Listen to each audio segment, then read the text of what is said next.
Buenos días, República Dominicana. Gracias por acompañarnos otra vez. Bienvenidos sean todos a esta nueva entrega de Reporte Especial con Rosendo Tavares, que en este sábado, día 27 del mes de junio, iniciamos inmediatamente en el plano internacional.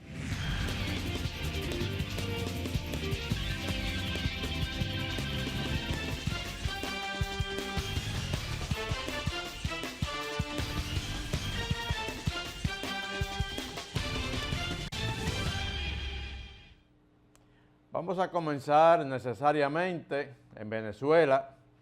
Una tragedia horrible ha afectado a ese país hermano. Quienes han sobrevivido a la catástrofe dicen que la mejor descripción que pueden hacer es que lo que ocurrió parecía una especie de película de terror.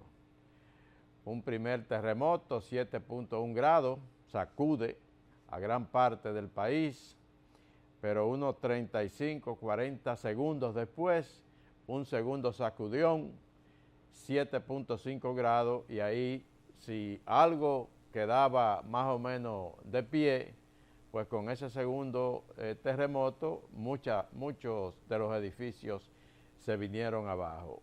Entre las ciudades más afectadas, además de Caracas, La Guaira, es donde se dice que ocurrieron la mayor cantidad de afectaciones y definitivamente ha sido un lamentable acontecimiento el que ha ocurrido en ese hermano país suramericano. El mundo se ha volcado inmediatamente, movilizando para asistir a Venezuela con rescatistas, ayuda humanitaria, recursos, tras el devastador terremoto que, según la última cifra oficial, cuando grabábamos este programa, al mediodía de ayer, la última cifra del gobierno oficial, 589 personas fallecidas y 2.980 heridos. Sin embargo, a este momento, sábado, a esta hora, 11 de la mañana, básicamente, ese número debe haber subido porque se van contabilizando las víctimas en el momento en que se van recuperando cuerpos. Incluso muchos de los que ya hoy se dan por fallecidos eran heridos que por la gravedad de las heridas que recibieron, pues van falleciendo. Pero se estima que serán miles de muertes lo que se estarán contabilizando en Venezuela. Pero a partir de este momento les dejamos a ustedes con la última actualización sobre el impacto de estos dos terremotos en ese país hermano, donde la República Dominicana también ha enviado una delegación de rescatistas para ayudar en las labores. Casi 1.000 muertos ha dejado el doble terremoto que azotó el norte de Venezuela el miércoles. Que 920 personas han fallecido por la acción violentísima de los terremotos del 24 de junio, que hemos recibido 3.360 personas heridas o con algún tipo de afectación como consecuencia de la acción de los terremotos, y que hasta el actual momento tenemos más de 4.000 personas damnificadas. Los sismos de magnitud 7,2 y 7,5 que golpearon el norte del país el miércoles dejaron un panorama de devastación, con decenas de edificios colapsados, especialmente en La Guaira, una población costera vecina a Caracas, donde la población denuncia la precaria labor del gobierno en las labores de rescate. En Ginebra, el jefe de ayuda humanitaria de la ONU, Tom Fletcher, dijo a la France Press que más de 50.000 personas están desaparecidas. Hay 50.000 personas desaparecidas y nuestro trabajo es encontrar a tantas como sea posible y mantener esa cifra de muertos lo más baja que podamos, pero está claro que va a aumentar significativamente. La Guaira quedó hecha polvo. Lo que eran edificios hoy son montañas de arena y escombros. Familiares, vecinos y voluntarios se mueven como pueden entre la destrucción, pero necesitan maquinaria especializada para poder cortar varillas de acero o remover bloques. Las tasas de rescate avanzan lentamente y hay cuerpos aún visibles bajo los escombros. En La Guaira, donde se encuentra el aeropuerto más importante del país, inhabilitado por el sismo, algunos residentes tratan de liberar ellos mismos a sus familiares sepultados. En redes sociales circula una lista no oficial de desaparecidos con más de 51,000 nombres. Casi 48 horas tras los sismos, equipos internacionales de búsqueda y rescate de al menos 17 países comienzan a movilizarse para ayudar. Rescatistas de El Salvador, México, Colombia y Ecuador ya están en el país. Medios venezolanos también informaron de la llegada de equipos e insumos procedentes de Chile y Suiza. Estados Unidos ha sido el país que ha desplegado el mayor contingente de ayuda. Primeramente, el presidente Donald Trump anunció el envío de 150 millones de dólares para las operaciones, asistir en las operaciones de rescate, pero además Estados Unidos ha desplegado un operativo con buques, aviones y helicópteros para apoyar en las operaciones de rescate en Venezuela, y esas operaciones coordinadas por el jefe del Cuerpo de Marines de los Estados Unidos, el mayor general Kevin J. Jarrard. El mayor general del Cuerpo de Marines de Estados Unidos, Kevin J. Jarrard, llegó a Caracas para coordinar la asistencia militar estadounidense tras los devastadores terremotos en Venezuela. Según el encargado de negocios, John Barrett, Jarrard asumirá la máxima responsabilidad del Comando Sur sobre el terreno, trabajando junto a las autoridades interinas venezolanas y socios internacionales en las operaciones de búsqueda, localización y rescate. El despliegue incluye aeronaves, helicópteros Chinook, buques como el Fort Lauderdale y también el Billings, además de equipos de rescate urbano como Fairfax y Los Ángeles. En paralelo, Washington anunció un paquete de 150 millones de dólares en ayuda humanitaria y el Departamento del Tesoro flexibilizó temporalmente las sanciones contra Venezuela hasta el 23 de octubre de 2026, permitiendo transacciones relacionadas con labores de socorro. La presencia de Jarrard marca el nivel más alto de coordinación militar estadounidense en territorio venezolano, con el objetivo de brindar apoyo logístico y operativo a las autoridades locales y garantizar asistencia vital en las zonas más afectadas. La situación del conflicto entre Estados Unidos e Irán. Donald Trump sigue desde Washington argumentando que en medio de las conversaciones que se están dando en la discusión del memorando de entendimiento que los presidentes de ambos países firmaron, supuestamente Irán estaría concediendo, según Trump, todo lo que Washington le solicita. Pero Irán tiene otra versión. Dice Irán que el acuerdo marco es la derrota de Estados Unidos y que el presidente del Parlamento iraní, afirma que Washington e Israel calcularon mal al comenzar la guerra, y Trump sigue, amenazando con reanudar los bombardeos si Irán no cumple con lo que se ha comprometido. El acuerdo marco alcanzado entre Teherán y Washington con vistas a poner fin a la guerra en Medio Oriente es una declaración de derrota de Estados Unidos. Eso afirmó el miércoles el jefe del equipo negociador iraní y presidente del Parlamento, Mohammad Bakr Kalibaf. El memorando de entendimiento de Islamabad no es el fruto de presiones o de coacción, sino el resultado de la resistencia y la determinación de la valiente nación iraní. Demostró que el diálogo solo puede tener éxito cuando la otra parte renuncia a imponer su voluntad a una nación civilizada y acepta nuestros derechos. Por eso el memorando de entendimiento de Islamabad ha adquirido el valor de una declaración de derrota de Estados Unidos.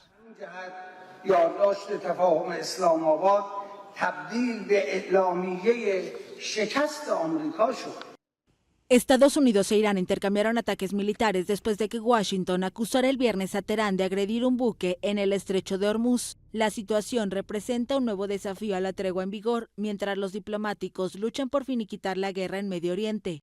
El Comando Central estadounidense afirmó que sus bombardeos dirigidos contra instalaciones iraníes de misiles y drones, así como posiciones de radar, fueron una respuesta al ataque del jueves contra un buque comercial que transitaba por el estrecho de Hormuz, una vía clave para el tránsito mundial de hidrocarburos que fue bloqueada por Teherán. El presidente estadounidense Donald Trump había denunciado lo que describió como un ataque con drones iraníes contra el buque en Hormuz y afirmó que eso era una violación al alto al fuego. No me gusta el hecho de que ayer lanzaron un ataque, en realidad 4, de los cuales derribamos 3 contra un barco. No un barco aliado, sino un barco muy caro. Y estuvo bien, pero sufrió un poco. No deberían estar haciendo eso, así que ya lo verán. El secretario de Estado, Marco Rubio, estuvo visitando esta semana varios países del Golfo, tratando de tranquilizar a los aliados de Estados Unidos en la zona. Anduvo por Emiratos Árabes Unidos, por Kuwait y anduvo también por Bahrein.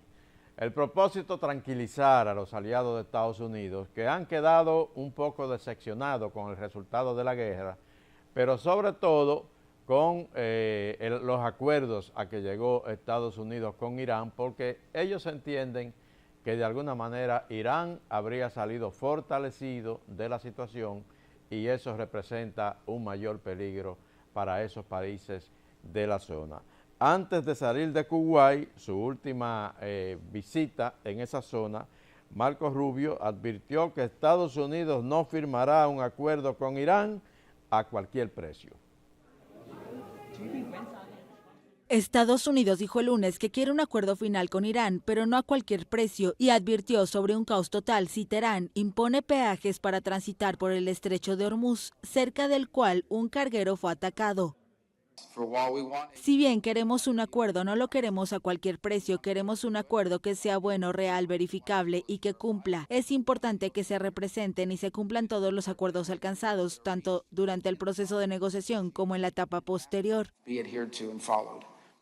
El protocolo de acuerdo entre Estados Unidos e Irán abre la vía a 60 días de negociaciones con miras a un acuerdo definitivo. El ataque al carguero el jueves, con un proyectil de origen desconocido, provocó la suspensión del plan para evacuar a unos 600 buques bloqueados en el Golfo desde el inicio del conflicto, según anunció la Organización Marítima Internacional. El estrecho de Hormuz, de unos 30 kilómetros de ancho entre Irán y Omán, es estratégico. Por ahí transitaba el 20% del comercio mundial de hidrocarburos antes de la guerra y ahora Irán ha manifestado que quiere cobrar peajes. Las vías navegables internacionales no pertenecen a ningún Estado-nación. Este es un principio fundamental en el mundo actual, sin el cual el mundo se sumiría en un caos total. Vamos a Estados Unidos, donde la Corte Suprema de ese país sigue dando más poder y más poder al presidente Donald Trump, sobre todo en lo que tiene que ver con su política migratoria. Esta semana, un veredicto dado el pasado jueves, pues la Corte autorizó al presidente Donald Trump a anular la protección temporal, el Tratado de Protección Temporal para haitianos y sirios que han estado viviendo en ese país durante décadas, con ese precepto que los protege de la deportación y que les permite trabajar y vivir legalmente en Estados Unidos. Pues a partir de ahora, Estados Unidos puede deportar a más de 350,000 haitianos que viven en ese país bajo la protección de ese tratado o de ese programa de protección temporal. Pero además, la Suprema Corte autorizó al gobierno de Trump a rechazar cualquier solicitud de asilo que se produzca en la frontera sur de ese país sin la necesidad de recurrir a ningún otro proceso. La política migratoria de Donald Trump recibió el jueves 2 espaldarazos, luego de que la Corte Suprema permitió el fin del estatuto temporal de refugio para cientos de miles de haitianos y que las demandas de asilo puedan ser rechazadas en la frontera. Un extranjero que se encuentra de pie en México no llega a Estados Unidos simplemente por intentar, sin lograrlo, poner un pie en este país. Un extranjero llega a Estados Unidos únicamente cuando cruza la frontera, declaró la mayoría conservadora de la Corte en su sentencia. El centro de la controversia era precisamente la expresión inglesa "to arrive in the United States", ya que según las organizaciones de defensa de los migrantes significa llegar a la frontera terrestre. Un tribunal de apelaciones había bloqueado la política que la policía fronteriza empezó a aplicar en 2016, de dejar de recibir esas solicitudes de asilo, cuando las oleadas de indocumentados eran masivas en la frontera con México. Los solicitantes de asilo podrán seguir pidiendo su ingreso a Estados Unidos en sus respectivos países, aunque las admisiones han caído drásticamente durante el segundo gobierno de Trump. La Corte Suprema también respaldó una medida del gobierno de Trump aprobada en 2025 para retirar las protecciones contra la deportación a unos 350,000 haitianos y a 6,000 sirios. La famosa piscina reflectante del monumento a Lincoln en Washington, la capital de los Estados Unidos, estaba bien, un gran atractivo histórico y turístico, pero el presidente Donald Trump quiso modificarla para imprimirle su sello personal, como está él pues tratando de convertir a Washington en una ciudad que se parezca mucho a él, construyendo, por ejemplo, Arcos del Triunfo, modificando la Casa Blanca para construir un salón de baile en lo que era el ala este de la Casa Blanca, pues ahora mandó a modificar esa piscina reflectante. Todo resultó en un fracaso, hay un desastre ahora en la piscina y él está tratando de desviar la culpa. Varias personas fueron detenidas y acusadas de arruinar el plan del presidente de pintar, de modificar el famoso estanque. Vandalismo, vándalos, declaró Donald Trump ayer tras el fracaso de uno de sus proyectos estrella para el 250 aniversario de Estados Unidos. Según el presidente, sus enemigos políticos dañaron la estructura del estanque del monumento a Lincoln. Hay 5 detenidos y Trump amenaza con penas de hasta 10 años de cárcel. Todo comenzó con un plan ambicioso, teñir de azul el estanque con el mismo color de la bandera estadounidense. Las obras consiguieron el efecto deseado durante unos días. El agua ya está más verde que azul, cubierta de algas y restos de pintura flotando. Mientras Trump habla de sabotaje, expertos apuntan a las prisas en las obras y a los productos utilizados para eliminar las algas. Este es el resultado de un proyecto de $14 millones, se pregunta una visitante. Y esta es solo una de las polémicas del aniversario. 3 juezas de la Corte Penal Internacional han entablado una demanda judicial contra el presidente de los Estados Unidos, Donald Trump, y varios funcionarios de su gobierno, incluyendo al secretario de Estado, Marco Rubio. Esto luego de que Estados Unidos la sancionara a ella por el veredicto que emitió la Corte Penal Internacional acusando a Israel de acometer genocidio en Gaza y además implementando una orden de captura internacional para el primer ministro Benjamín Netanyahu. Esas 3 juezas entienden que las sanciones han sido en represalias por esa decisión de la Corte y están demandando al presidente de los Estados Unidos. Dijeron que las sanciones habían alterado gravemente su vida cotidiana, incluido el acceso a servicios bancarios, tarjetas de crédito, plataformas en línea, viajes y, en algunos casos, seguro médico, viajes. También argumentan que las restricciones podrían socavar la labor del tribunal, dificultando la presentación de pruebas y documentos legales en los casos que se les presentan. Las sanciones se impusieron después de que la CPI abriera investigaciones que involucraban a Israel, aliado de Estados Unidos, incluida una orden de arresto emitida en 2024 contra el primer ministro Benjamín Netanyahu por presuntos crímenes de guerra. Aunque la CPI tiene jurisdicción sobre crímenes de guerra y genocidio en sus estados miembros, países como Estados Unidos, China, Rusia e Israel no reconocen su autoridad. No. Nos vamos a España, donde la esposa del presidente Pedro Sánchez, la señora Begoña Gómez, ha sido acusada de corrupción y tráfico de influencia por apoyar la postulación de empresa con la que tiene vínculos personales para un contrato público. Está en problema la esposa del jefe del gobierno español. El juicio a Begoña Gómez parece un posible tiro de gracia para el presidente español, pero los analistas dicen que se está convirtiendo en una ventaja para su sobrevivencia política. Los casos de corrupción siguen acumulándose en torno al presidente del gobierno de España, Pedro Sánchez, y afectan a sus aliados políticos, colaboradores y exministros. Incluso su esposa, Begoña Gómez, Tenía que entregar su pasaporte este miércoles después de que un juez le ordenara comparecer en un juicio por corrupción. A primera vista, el juicio a Gómez podría parecer un tiro de gracia para Sánchez, el líder de izquierda que más tiempo lleva en el cargo en Europa y que ha ganado relevancia internacional por plantarle cara al presidente Donald Trump en temas como Irán y la migración. Seguimos en España. El Tribunal Supremo de ese país ha condenado a José Luis Ábalos a 24 años de cárcel y al señor Koldo García a 19 años de cárcel. Esto por el famoso caso de las mascarillas. Es un caso que tiene que ver con un tema de corrupción durante la importación de mascarillas en el periodo de la pandemia del COVID-19.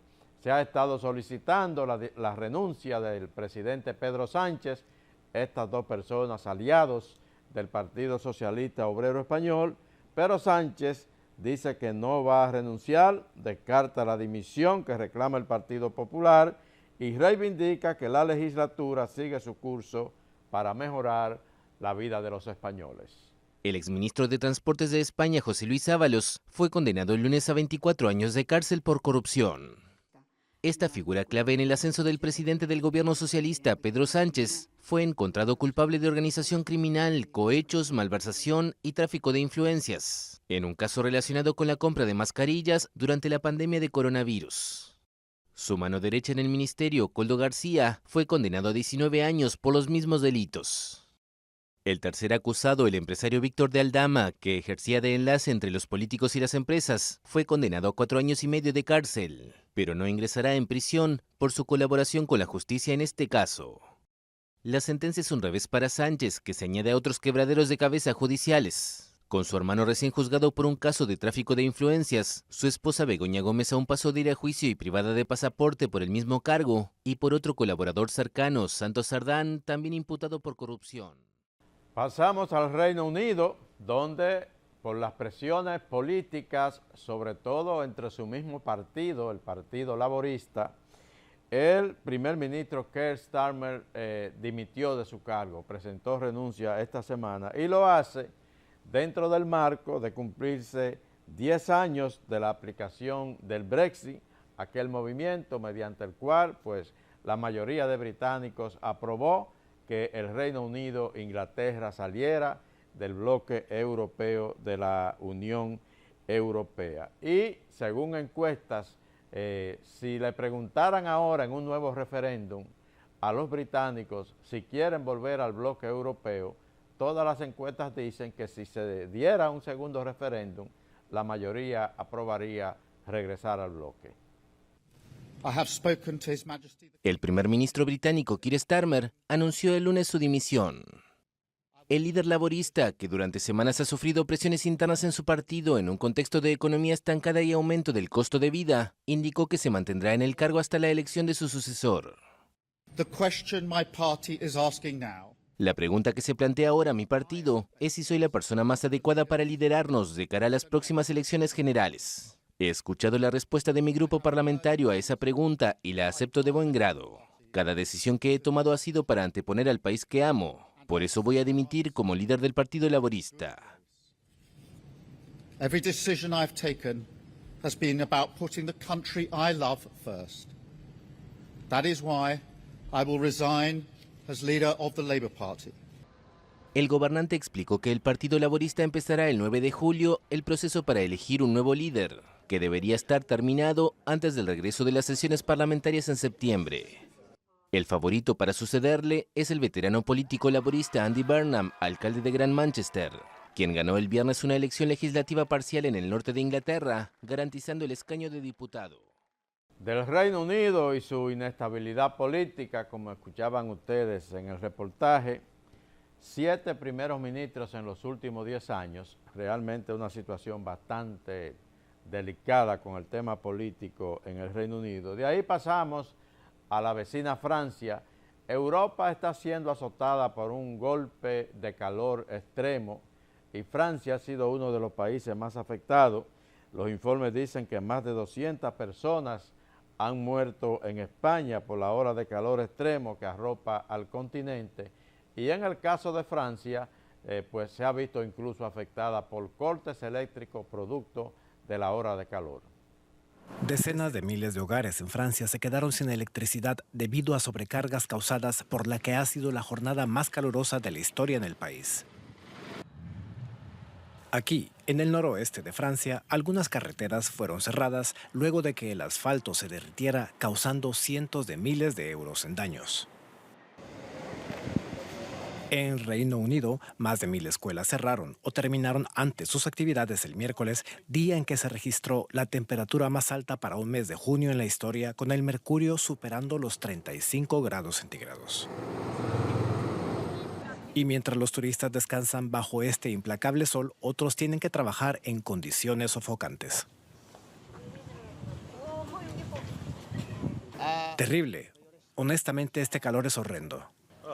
Es agotador, hace mucho calor. No estoy acostumbrado, pero aún así debo trabajar. Expertos de la salud advierten a la población de la necesidad de adaptar sus hábitos para lidiar con el calor extremo.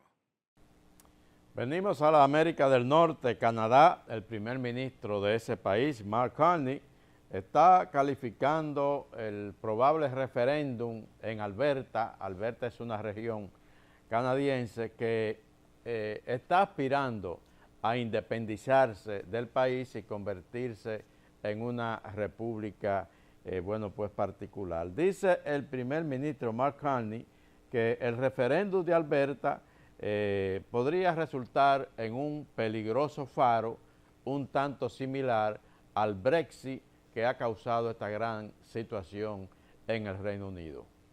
El primer ministro de Canadá, Mark Carney, advirtió este jueves que el referéndum sobre el futuro de Alberta representa un peligroso farol, equiparable al Brexit, y sostuvo que la consulta no es una maniobra política sin consecuencias, sino una decisión con capacidad de generar años de incertidumbre en el país.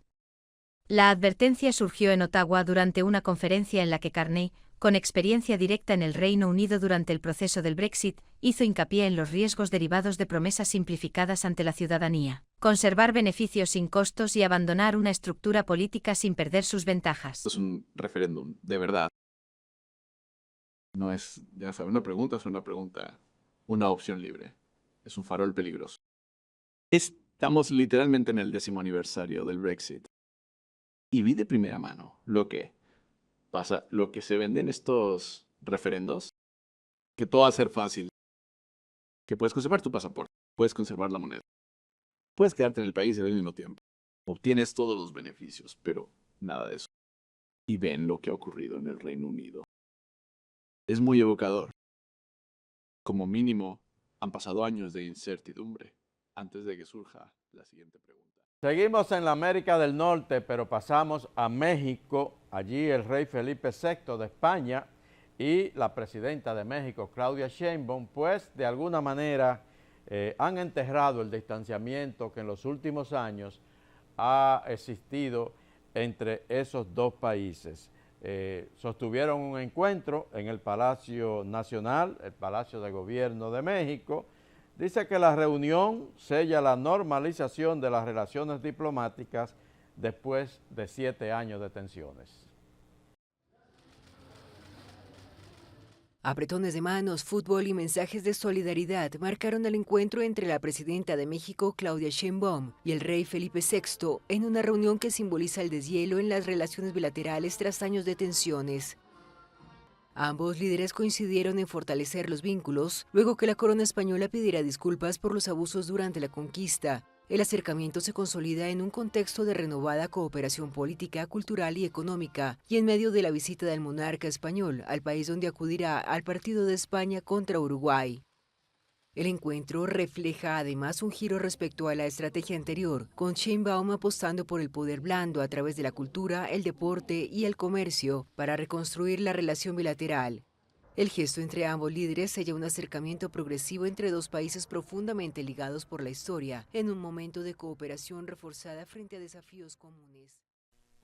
Terminamos nuestro recorrido internacional en Colombia, finalmente una definición ya del proceso electoral de allí. Había muchos inconvenientes.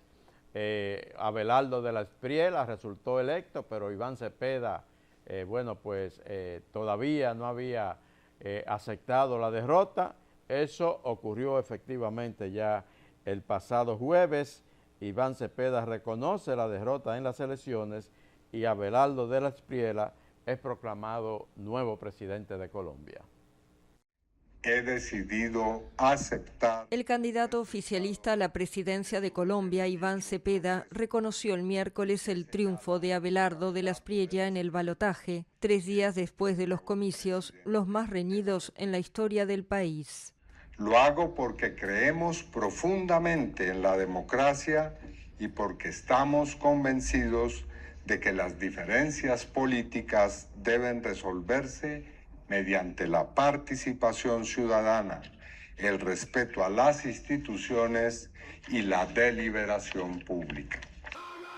Según el conteo preliminar difundido el domingo de las elecciones, de la Espriella ganó por menos de 1 punto porcentual. Esa noche Cepeda dijo que solo aceptaría los resultados después del escrutinio final, que está cerca de concluir.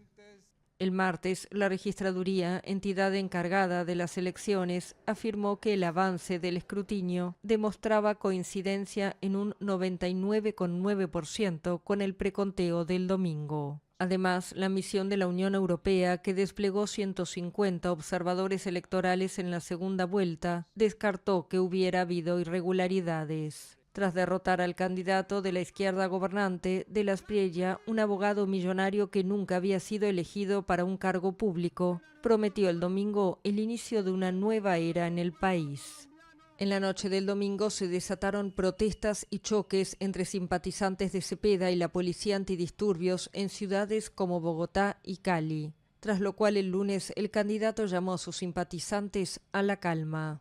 Cepeda prometió el miércoles rechazar cualquier intento de sometimiento autoritario e indicó que si es necesario asumirán la resistencia y la desobediencia civil, pero de forma pacífica. Es el nuevo presidente de la República.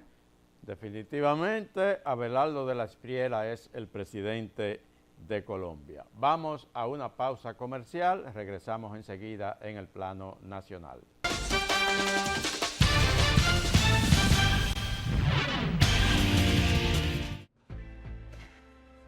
Tú es mío, tú es mío. Claro que yo puedo. En mi proyecto somos curiosos, valiente, luchador y soñador. Hay que soñar en grande. Y yo sueño con lo más grande. Si hablamos de honestidad, vayan y pregunten. Porque yo soy honesta de verdad. Nunca dejo de pensar en lo demás. Así soy yo. Así soy. Porque yo soy de aquí. De aquí. Y por eso, yo soy invencible. Cuando los dominicanos creemos en nosotros mismos, somos invencibles. Lo sabemos porque somos Banreservas, el banco de todos los dominicanos.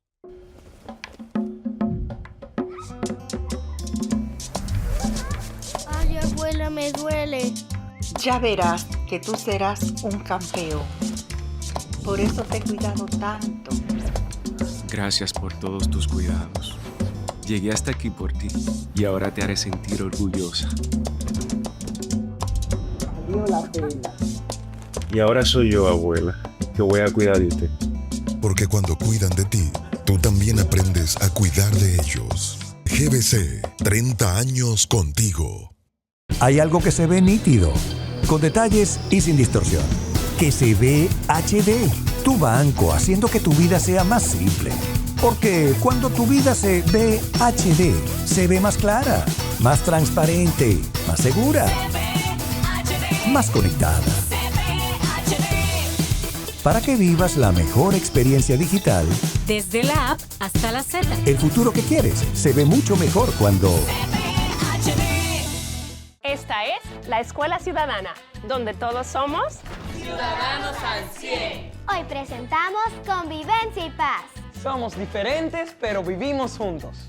¿Cómo podemos enseñar a los demás a respetar las diferencias y resolver los conflictos? A. Reconocer que cada persona tiene un punto de vista válido. O B. Las diferencias son oportunidades para aprender.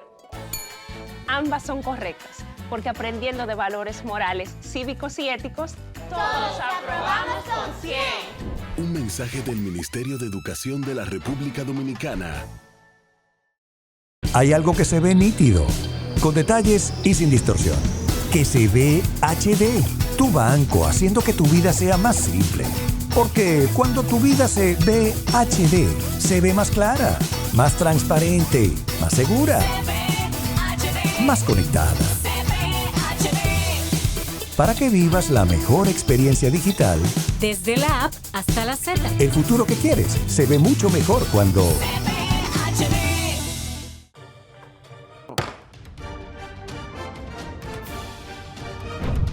La Cámara de Diputados convirtió en ley el proyecto de medidas pro crecimiento económico, simplificación fiscal y mitigación de la crisis internacional, el cual fue promulgado por el Poder Ejecutivo. Además, refrendó en segunda discusión el proyecto de ley nacional de becas para el desarrollo productivo y laboral. También aprobó que la Comisión de Trabajo continúe discutiendo el proyecto de ley de modificación al Código Laboral para consensuar algunos puntos, excepto la cesantía. En otro orden, Alfredo Pacheco, presidente del órgano legislativo, participó como panelista en la Facultad de Ingeniería y Arquitectura de la UAS durante el primer foro RD Ciudad con la conferencia magistral El rol del Congreso Nacional en la formulación y actualización del marco normativo urbano y territorial. Asimismo, Pacheco felicitó al presidente de Estados Unidos, Donald Trump, por las negociaciones de paz que ha estado encabezando con el gobierno de Irán para poner fin a este conflicto internacional.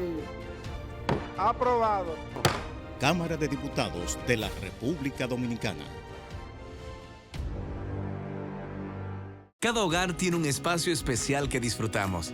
Juan ama llegar y ver el juego con su hijo en la sala. Lo de María es leer con su cafecito en la galería.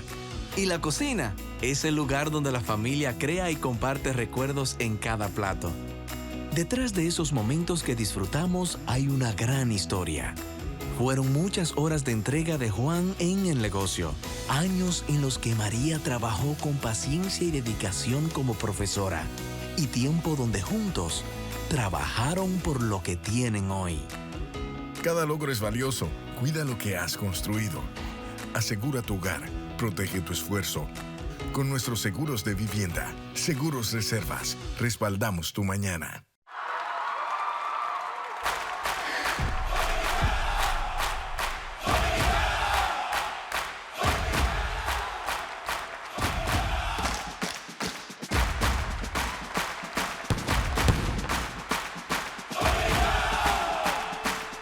El orgullo dominicano se juega y se celebra en casa.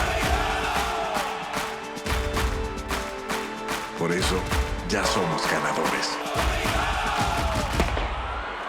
Apoyemos nuestros juegos. Del 24 de julio al 8 de agosto.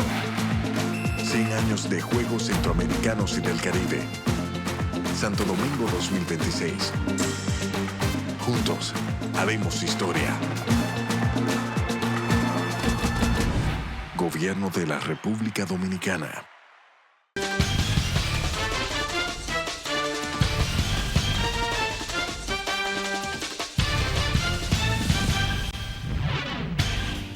Gracias por continuar con nosotros. Esto es Reporte Especial con Rosendo Tavares en este sábado, día 27 del mes de junio, año 2026.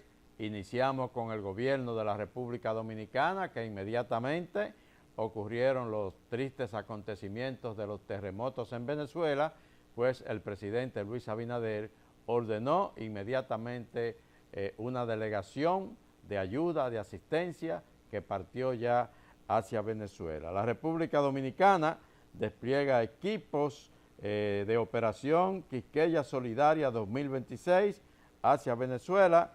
El presidente Luis Abinader tomó la decisión luego de una conversación con la presidenta encargada de Venezuela, la señora Delcy Rodríguez, quien a propósito, durante una rueda de prensa allá en Caracas, agradeció el gesto de Abinader y de la República Dominicana.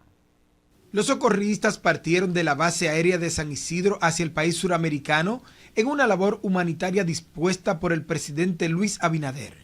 El jefe de Estado tomó la decisión luego de conversar con la presidenta encargada de Venezuela, Delcy Rodríguez, a quien expresó su solidaridad por la tragedia. Igualmente recibiremos rescatistas de República Dominicana, como se lo agradecí en llamada telefónica a su presidente Luis Abinader. El Ministerio de Defensa indicó que el equipo enviado a Venezuela es especializado en brindar apoyo mediante búsqueda y rescate en estructuras colapsadas. El pueblo venezolano fue impactado por un devastador terremoto que afectó varias localidades, provocando una cantidad aún indeterminada de muertos y fallecidos. Pues la ayuda que nosotros le vamos a brindar al hermano pueblo de Venezuela con rescatistas dominicanos. Es muy pronto para tanta información, pero sí lo importante es que los dos pueblos están unidos, la presidenta de Venezuela, el presidente Abinader, y nuestra solidaridad para todo el pueblo venezolano. El contingente que partió este jueves está integrado por especialistas entrenados y certificados. Además, cuentan con modernos equipos tecnológicos y logísticos que permitirán integrarse de inmediato a las operaciones coordinadas por las autoridades venezolanas. Las autoridades confirmaron que la víctima es Magalis del Valle Cid Serrano, de 49 años, nativa de San Cristóbal, convirtiéndose en la primera dominicana reportada entre las víctimas mortales del desastre. La Cancillería Dominicana informó que mantiene comunicación constante con las autoridades venezolanas para dar seguimiento a la situación. De manera extraoficial, solamente hay una fallecida que es original de San Cristóbal, o sea que no tenemos más información. Es importante destacar que donde sucedió el desastre, tenemos muy pocos dominicanos residiendo en ese sector o en ese pueblo. Vamos a la Cancillería de la República Dominicana. El ministro de Relaciones Exteriores de nuestro país, el señor Roberto Álvarez, llama a la cooperación regional contra el crimen organizado, y esto lo hizo durante la última asamblea de la Organización de los Estados Americanos, la OEA. Otro desafío es el crimen organizado transnacional, como ha sido mencionado acá en repetidas ocasiones. El narcotráfico y el tráfico ilícito de armas han dejado de ser simples problemas de seguridad pública. En numerosos lugares constituyen una amenaza directa a la autoridad del Estado, a la convivencia democrática y a las oportunidades de desarrollo. Para República Dominicana, enfrentarlos y derrotarlos constituye una prioridad nacional. Necesitamos una cooperación regional más moderna, más ágil y más efectiva. Necesitamos rastrear las armas ilegales, fortalecer nuestras capacidades de inteligencia y asfixiar las redes criminales que se enriquecen con el sufrimiento de nuestros pueblos. Mientras los estados desconfían unos de otros, las organizaciones criminales se integran cada vez mejor.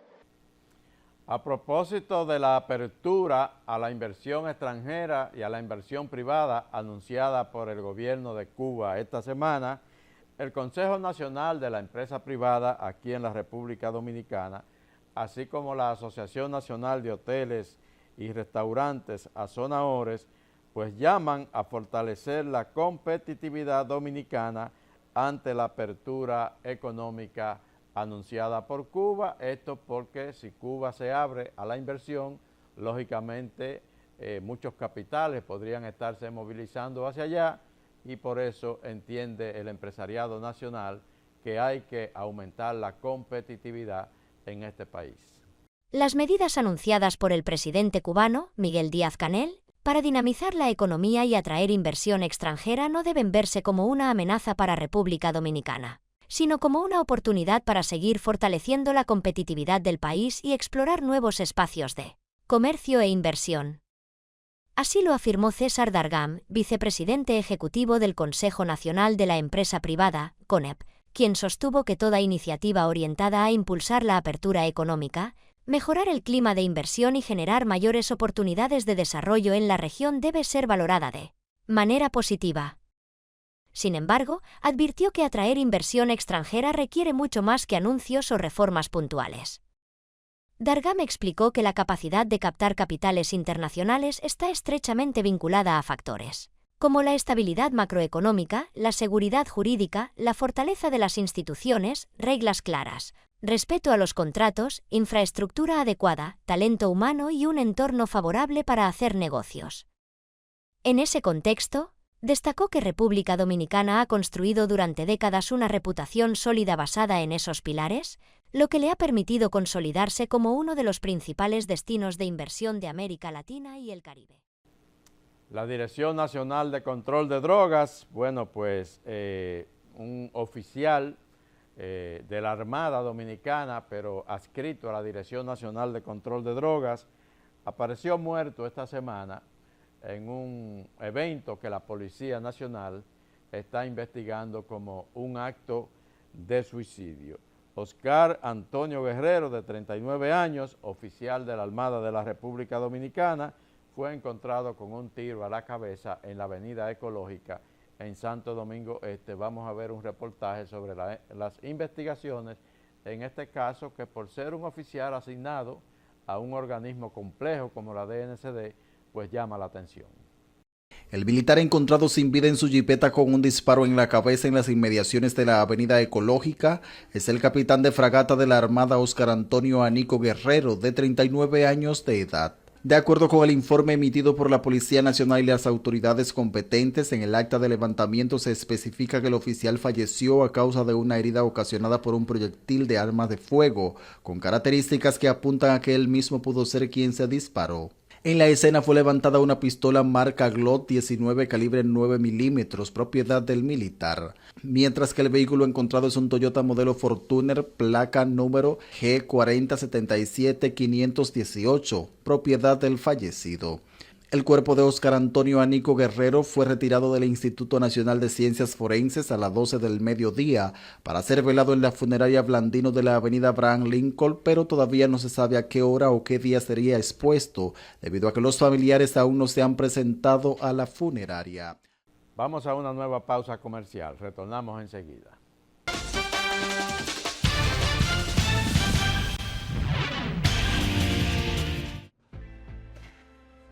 Tú es mi hijo, tú es mi hijo.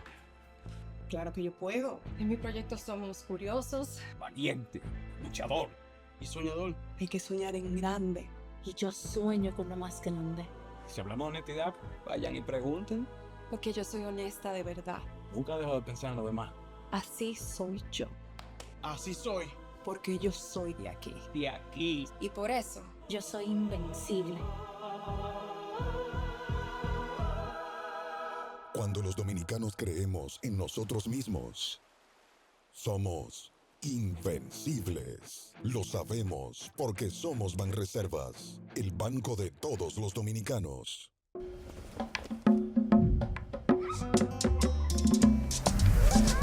Ay, abuela, me duele. Ya verás que tú serás un campeón. Por eso te he cuidado tanto. Gracias por todos tus cuidados. Llegué hasta aquí por ti y ahora te haré sentir orgullosa. Valió la pena. Y ahora soy yo, abuela, que voy a cuidar de usted. Porque cuando cuidan de ti, tú también aprendes a cuidar de ellos. GBC, 30 años contigo. Hay algo que se ve nítido, con detalles y sin distorsión. Que se ve HD. Tu banco, haciendo que tu vida sea más simple. Porque cuando tu vida se ve HD, se ve más clara, más transparente, más segura, más conectada. Para que vivas la mejor experiencia digital. Desde la app hasta la Z. El futuro que quieres se ve mucho mejor cuando... Esta es la Escuela Ciudadana, donde todos somos Ciudadanos al 100. Hoy presentamos Convivencia y Paz. Somos diferentes, pero vivimos juntos. ¿Cómo podemos enseñar a los demás a respetar las diferencias y resolver los conflictos? A. Reconocer que cada persona tiene un punto de vista válido. O B. Las diferencias son oportunidades para aprender. Ambas son correctas, porque aprendiendo de valores morales, cívicos y éticos, todos aprobamos con 100. Un mensaje del Ministerio de Educación de la República Dominicana. Cada hogar tiene un espacio especial que disfrutamos. Juan ama llegar y ver el juego con su hijo en la sala. Lo de María es leer con su cafecito en la galería. Y la cocina es el lugar donde la familia crea y comparte recuerdos en cada plato. Detrás de esos momentos que disfrutamos hay una gran historia.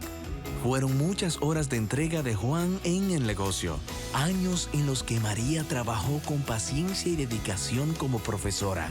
Y tiempo donde juntos trabajaron por lo que tienen hoy. Cada logro es valioso. Cuida lo que has construido. Asegura tu hogar. Protege tu esfuerzo. Con nuestros seguros de vivienda, Seguros Reservas, respaldamos tu mañana.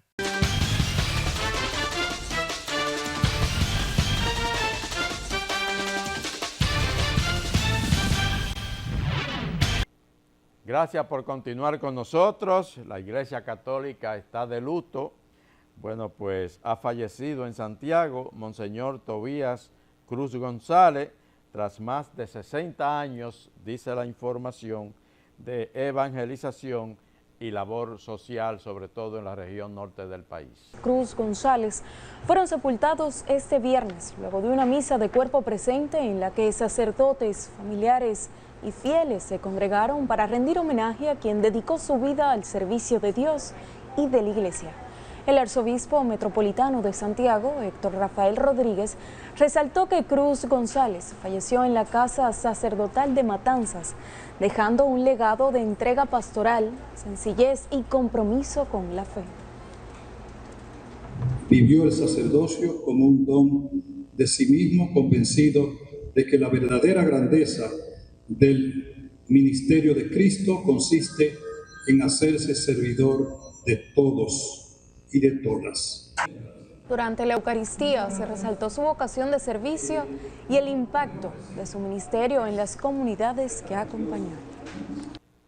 Sigue la migración de dirigentes y militantes de la Fuerza del Pueblo, retornando hacia el Partido de la Liberación Dominicana. Y en esta ocasión, el expresidente de la República y presidente del PLD, Danilo Medina, pues juramentó a la exdiputada Ivania Rivera de Puerto Plata, que luego de varios años de militancia en la Fuerza del Pueblo, bueno, pues decidió retornar al que era su partido, el Partido de la Liberación Dominicana. Desde el pasado 19 de junio, 2 excongresistas se reintegraron a las filas del Partido de la Liberación Dominicana Planta de Trasaver, presentado una carta de renuncia a la Fuerza del Pueblo FP. La más reciente en hacerlo fue la exrepresentante de la provincia Puerto Plata en la Cámara de Diputados, Ivania Rivera, quien fue recibida este jueves por el expresidente Danilo Medina en una de las instalaciones del PLD. Juran ustedes ante Dios, por la patria y por su honor, respetar y hacer respetar los estatutos y reglamentos del Partido de la Liberación Dominicana, someter su vida y conducta a la trazada por la dirección de nuestro partido, al tiempo que se comprometen a trabajar sin descanso para que el PLD reasuma los destinos del país a partir de agosto del 2028. Sí. Si así lo hacen, que Dios y el pueblo os premien por ello. Si no lo hacen, que el pueblo se lo tome en cuenta. Bienvenidos a su casa y muchos éxitos.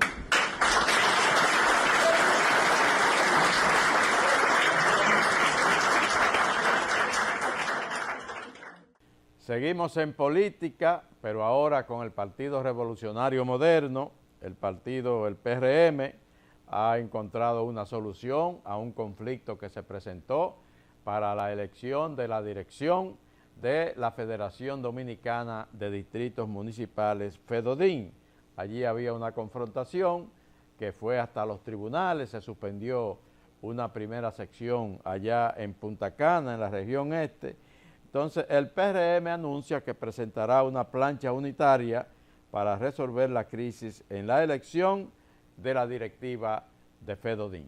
La Secretaría Nacional de Asuntos Municipales tiene el placer de presentarles a todos ustedes una plancha unitaria conformada por el consenso de todas las partes y que una comisión designada por la dirección ejecutiva del partido y nuestro presidente José Ignacio Paliza pues jugó un papel para establecer un sinnúmero de reuniones y en las mismas los acuerdos necesarios para generar esta plancha unitaria.